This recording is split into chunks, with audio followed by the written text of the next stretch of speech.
When our key fob stop working, first thing we need to do is to replace the battery.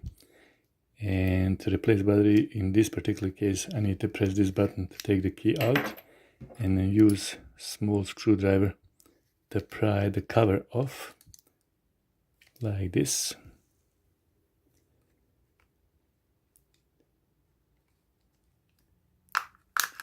Here and here. And when we do that, we see the battery. And what I will recommend, use compressed air and blow the dust off. And what I will suggest also is to check for the moisture. If there is any, we can clean it off. In my case, we don't have any.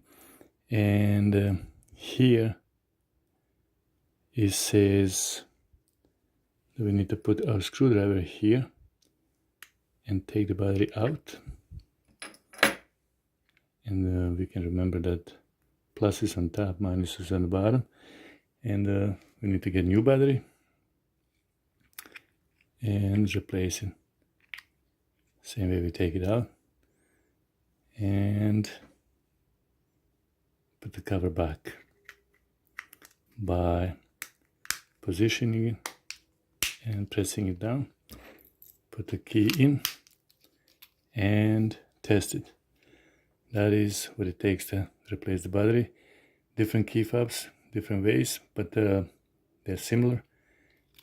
And that's all. Thank you for watching.